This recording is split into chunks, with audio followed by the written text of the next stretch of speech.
자, 10절에 보면은 내가 아버지의 계명을 지켜 너희도 내 계명을 지키면 12절에도 나오고 오늘 본문에 보면은 계명이란 말이 참 많이 나오는데요. 오늘 본문 말씀을 통해서 계명의 본질이라는 제목으로 여러분들과 함께 은혜를 나누고자 합니다. 성경에 참 자주 나오는 단어인데요. 계명이란 말이 있습니다. 계명. 무슨 말일까요? 쉽게 말하면요. 하나님께서 우리에게 해야 할 것과 하지 말아야 될 것, 그것을 알려주셨는데 그 목록이 바로 계명입니다. 무엇을 하면 좋고 복을 받고 또 어떤 것들은 하면은 우리가 벌을 받고 심판하겠다는 것. 그 목록이 바로 계명입니다. 그 목록을 꺼내놓고 내 삶을 비교해보면은 내가 복받을 삶인지 아닌지를 알 수 있게 된다는 의미이기도 합니다. 출애굽기 20장 5절에는 이 계명의 원리가 분명하게 선포되고 있습니다. 나 너희 하나님 여호와는 질투하는 하나님이십니다. 질투하는 하나님. 나를 미워하는 자의 죄를 갚되 아버지로부터 아들에게로 3, 4대까지 이르게 하거니와 나를 사랑하고 내 계명을 지키는 자에게는 1000대까지 은혜를 베푸리라. 아주 명확하게 말씀이 주어졌습니다. 하나님은 해야 할 것과 하지 말아야 될 것을 명령하시면서 계명을 어기면 3, 4대까지 벌하고 계명을 잘 지키면 1000대까지 복을 주시겠다 약속하셨습니다.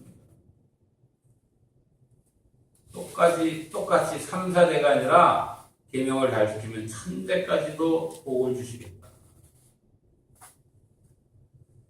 하나님의 계명은요 마치 저울과도 같습니다. 이 땅의 모든 이들이 이 계명이라는 저울 위에 올라갑니다. 그런 다음에 심판과 복이 나누어집니다. 불행한 것은요 중간지대는 없다는 얘기입니다. 중간지대. 어영부영, 대충, 눈치 보다가 뭐 이런 단어들은 성경에 전혀 나오질 않습니다. 그렇기 때문에 이를 분명히 알고 있으면 우리는 두려움을 가지고 그 계명을 지켜야 할 줄로 믿습니다. 자, 이것이 구약에 나온 계명입니다. 그런데요, 신약시대에 오면 해야 할 것과 하지 말아야 될 것에 대한 이 계명을 예수님이 새로운 큰 계명으로 우리에게 주시는데 예수님은 이 하나님의 계명을 단순히 계명이라 말하지 않고 사랑의 계명이라 이렇게 조금 폭넓게 바꾸어서 얘기해 주십니다. 그러면서요, 오늘 본문에 보면 굉장히 중요한 단어가 나오는데 우리를 향해 너희는 이제 종이 아니라 나의 친구라 이렇게 얘기했습니다. 나의 친구라. 종은 주인이 하는 일을 모른다. 그러나 친구는 안다. 그러니까 친구된 너희가 내 말을, 내 뜻을 알고 세상 가운데서 그대로 행하고 그대로 전하고 살아야 될 것이라는 얘기입니다. 자, 우리를 향해서 이제는 너희가 종이 아니라 친구라 하시면서 내 이름으로 아버지께 무엇이든지 구하면 다 받을 것이라 이렇게 장담하십니다. 이것이 바로 오늘 본문의 내용입니다. 아마 많은 분들이 경험이 있을 것인데요. 어릴 적 친구 어머니를 보고 대부분 어머니 이렇게 똑같이 부릅니다. 특별히 넉살 좋은 사람들이 있는데 때로는 친구가 집에 있건 없건 간에 어머니 저 왔어요 하고 문을 두드리지도 않고 그냥 벌컥 열고 들어갑니다. 그리고는 어머니 배고파요. 라면 하나 끓여주세요. 밥 좀 주세요. 그렇게 얘기를 합니다. 그러면 그 친구의 어머니는 아들에게 아주 똑같이 야, 어디를 그렇게 싸돌아다니길래 옷이 이 모양이냐? 얼른 손 씻고 들어와라. 어딜 싸돌아다니다가 피죽도 못 먹었냐? 하면서 라면도 끓여주시고 밥도 차려주십니다. 지금 생각하면 절로 웃음이 나는 장면입니다. 분명히 내 집이 아닙니다. 우리 집이 아닙니다. 내 어머니도 아닙니다. 그런데요, 편하게 들어가가지고 밥도 차려달라고 하고 라면도 끓여달라고 하고 더군다나 대자로 누워가지고 한숨 자고 나옵니다. 그런 행동이 어디서 나왔을까요? 이유는 간단합니다. 친구 때문입니다. 친구가 있기 때문입니다. 그 친구가 나와 자기의 어머니를 연결해주는 고리가 되는 겁니다. 다리 역할이라고 합니다. 보다 정확히 얘기하면 친구 어머니는 나를 신뢰하는 것이라 아들을 신뢰하고 아들의 친구를 신뢰하는 겁니다. 여러분, 이것이 바로 친구입니다. 오늘 예수님이 이러한 친구를 우리에게 설명하고 있습니다. 예수님이 이 역할을 그대로 해주시는데 예수님은 하늘 아버지와 나를 연결해 주시는 다리입니다. 예수님이 있기 때문에 그 아버지를 내 아버지라고 부르게 되고 그 아버지는 나를 아들이라 딸이라 이렇게 불러주시는 겁니다. 이것을 가리켜서 중보사역이라 중보자 되신 예수 그리스도라 이렇게 얘기를 합니다. 우리가 기도할 때마다 맨 끝에 뭐라고 합니까? 예수 그리스도의 이름으로. 우리가 친구 집에 놀러 가면 어머니 라면 끓여주세요. 이거는 정확히 얘기하면 어머니 내 친구의 이름으로 라면 좀 끓여주세요. 이런 얘기가 되는 겁니다. 우리가 예수 그리스도의 이름으로 기도할 때 중보자 되시는 예수님이 우리를 하나님과 만나게 해주시고 연결시켜 주시고 부자 관계를 만들어 주시고 부녀 관계를 만들어 주시는 겁니다. 그리고 하늘 아버지의 위로와 평강과 기도의 응답을 우리에게 허락해 주시는 겁니다. 오늘 복음서에 나타난 본문 말씀이 바로 이것입니다. 예수님이 우리에게 이제 너희는 내 종이 아니다. 내 친구다 이렇게 명하십니다. 그러니까 당연히 너희는 친구 집에 들어와서 밥도 달라 하고 물도 달라 하고 잠도 자고 위로도 얻고 힘을 얻고 가라는 얘기입니다. 편하게 잠자라. 그래서 유독 교회 와서 잠을 자면 그렇게 편합니다. 오늘 본문 16절에서 이렇게 말씀하십니다. 내 이름으로 아버지께 무엇을 구하든지 다 받게 하려 함이라. 내가 너희를 종이 아니라 친구라고 부르는 이유는 너희가 무엇을 구하든지 다 받게 하려 함이라. 아버지 친구 이름으로 이것 좀 주세요. 저것 좀 주세요 할 때 무엇이든지 받게 하려고 너희를 내 친구라고 얘기하는 것이다. 친구로 인정하는 것이다 라는 얘기. 예수님은 이렇게 우리가 누릴 수 있는 복의 근거를 주시면서 이것을 무엇이라고 부르냐? 사랑의 계명이라고 부릅니다. 그러니까 아까 구약에 근거한 해야 할 것과 하지 말아야 될 것, 복과 저주에 대한 것보다는 훨씬 더 우리에게 풍요하고 따뜻하고 위로가 되는 계명임을 우리가 깨닫게 됩니다. 자, 그렇다면 여기서 얘기하는 이 사랑이란 무엇일까? 저는 한 인물을 통해서 그 답을 얻어보려고 합니다. 사도행전 11장 이하에 보면은요, 이제 베드로에 이어가지고 바울의 행적이 나오게 됩니다. 말 그대로 사도들의 행한 기록, 사도행전입니다. 사도행전에서 중요한 인물 둘을 꼽으라고 하면 금방 얘기한 대로 베드로와 바울을 꼽을 겁니다. 그 다음에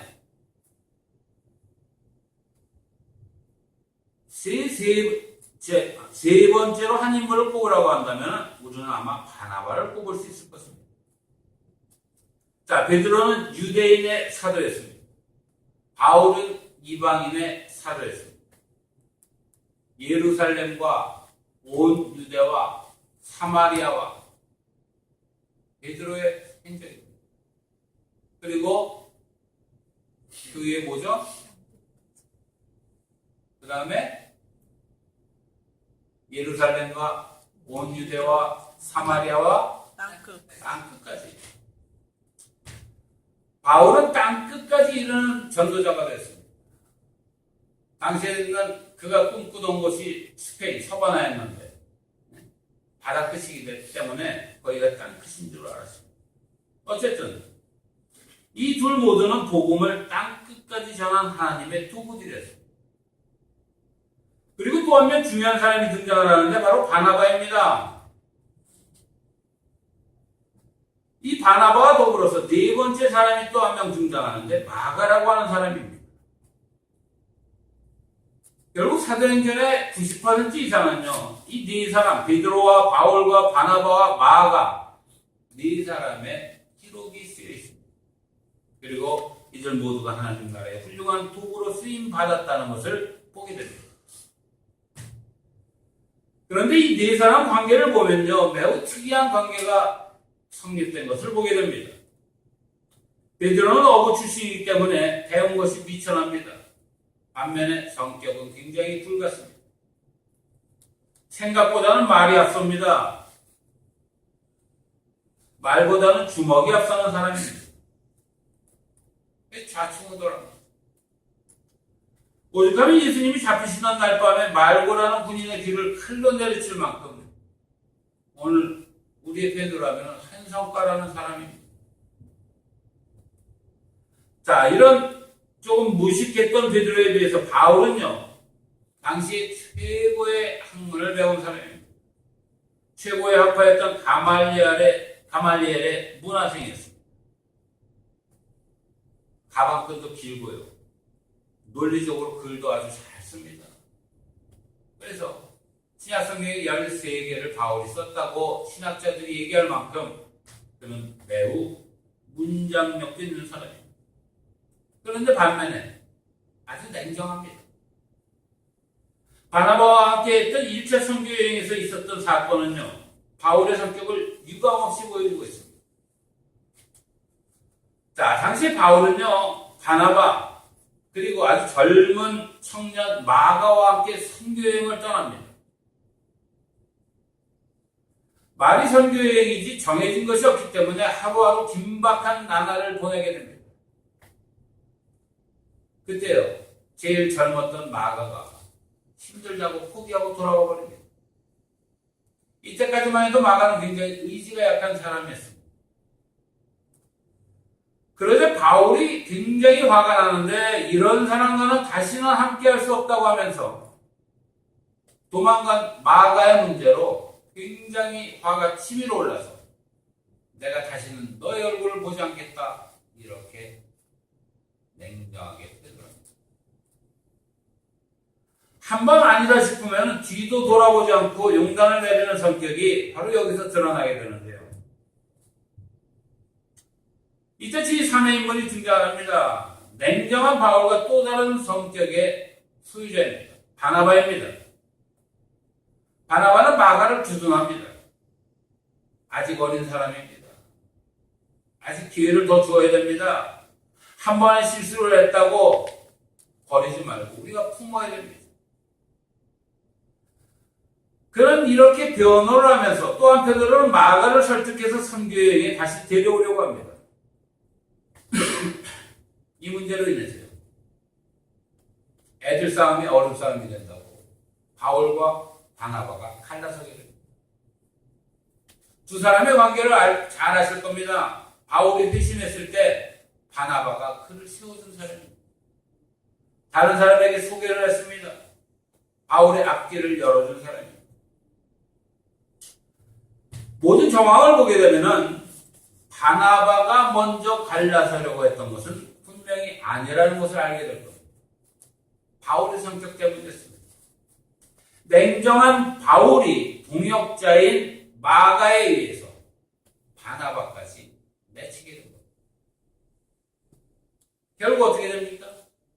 이후에 바울은 신라와 함께 선교 여행을 갔고 바나바는 바울이 보냈던 마가를 데리고 두 파트로 나뉘어서 선교 여행을 떠나게 됩니다.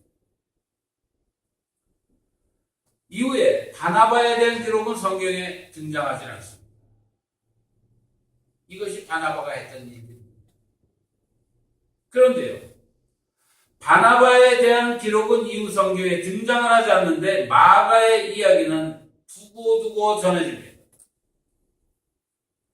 힘들다고 도망갔던 마가, 그는요 훗날 로마 지하 공동체의 지도자가 됩니다.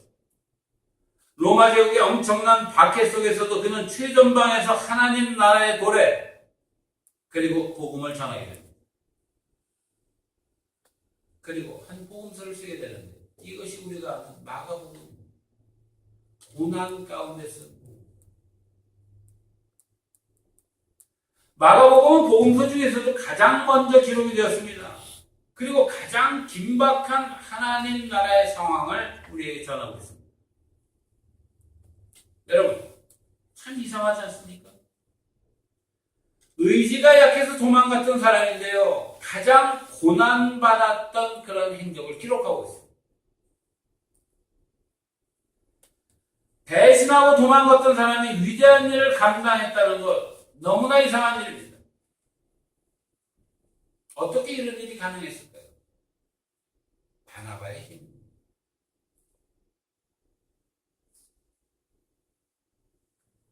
바나바의 이름은요, 여러분들 아시는 대로 위로라는 뜻을 가진 위로의 사람이라는 뜻입니다. 바나바. 바나바는 바울이나 베드로처럼 두각을 나타낸 사람이 아닙니다. 그런데요, 그는 항상 사람을 세웠던 사람입니다. 성경에 나오는 분량도 초라합니다. 1등의 자리에는 등장하는 법이 없었습니다. 그러나 2등의 자리를 매우 귀하게 생각했던 사람입니다. 보이는 전면에 등장하지 않지만요, 보이지 않는 부분에서 최선을 다해 도왔던 사람입니다. 대접받기보다는 섬길 줄 아는 사람이었고, 보이는 허물을 지적하기보다는 허물을 덮어줄 줄 아는 사람이었습니다. 누가 그런 얘기를 했습니다. 역사에 만일은 없다. 만일 그때 이런 일이 벌어지지 않았더라면, 만일 이런 일이 벌어졌더라면, 그래서 역사에서 만일이란 말을 쓰는 것처럼 우매한 일은 없다고 하지만 오늘 이 대목에서 만일이란 말을 한번 써봅니다. 만일 이 바나바가 없었다면 사도행전의 기록은 어떠했을까? 분명한 것은요, 마가라는 한 인물을 우리는 복음의 역사에서 더 이상 발견할 수 없었을 겁니다. 내쳐 버려졌기 때문에. 그리고 복음서의 보물이라고 하는 마가복음을 우리는 만나지 못했을 겁니다. 하나님 나라는 바로 이런 것입니다. 하나님 나라는요, 베드로같이 한 성과라는 사람도 필요하죠. 바울같이 냉정한 사람도 필요합니다. 그리고 마가와 같이 의지가 약한 도망자도 조화를 이루는 것이 이 하나님 나라의 비밀입니다. 저는 우리 공동체에서 가장 필요한 사람이 어떤 사람일까? 목회를 하면서 늘 그런 생각을 하고 고민을 합니다. 오늘 우리가 어떤 자리에 있든지 그 공동체에서 가장 필요한 사람은 바나바와 같은 사람이라 저는 생각합니다. 많은 사람들이 보이는 자리를 원합니다. 이름이 드러나기를 바랍니다. 위로해주기보다는 위로받기를 좋아하고요, 섬기기보다는 섬김을 받기를 좋아합니다. 그러나 정말로 필요한 사람은 바나바와 같은 위로의 사람입니다. 섬김의 사람, 용서의 사람이라고 생각합니다. 바나바가 도망자 마가를 되돌려 세울 수 있었던 이유는 단 한 가지였습니다. 바로 사랑입니다. 사랑은 이렇게 위대하고 이렇게 역사합니다. 사랑은 한 사람의 인생을 완전히 역전시킬 수 있을 뿐만 아니라 하나님 나라의 역사까지도 바꿀 수 있다는 것이 바로 오늘 본문이 우리에게 가르쳐주는 가장 중요한 메시지입니다. 다시 한번 말씀드립니다. 바나바가 이렇게 위로와 섬김의 사람이 될 수 있었던 이유는 단 한 가지. 사랑입니다. 사랑하는 성도 여러분. 오늘 장로님이 교회를 위해서 기도해 주셨는데 저는 하모닉 교회가 이런 교회가 되기를 원합니다. 여러 가지를 놓고 기도합니다. 그 중에서요. 바나바와 같은 사람이 이 안에 많이 생겨서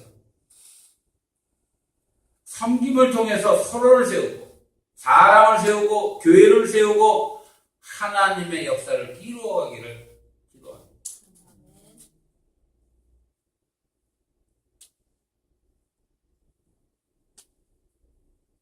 말씀을 정리합니다.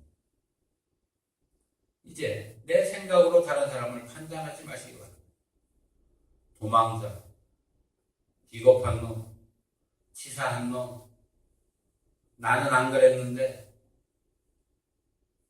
그 중에 마가가 있습니다. 초대교회의 역사를 바꾸었던 마가가 그 안에 있습니다. 우리가 해야 될 것은 판단하는 것이 아닙니다. 판단하는 것은 하나님의 영역입니다. 우리는 판단하지 말고 사랑으로 이해하고 품고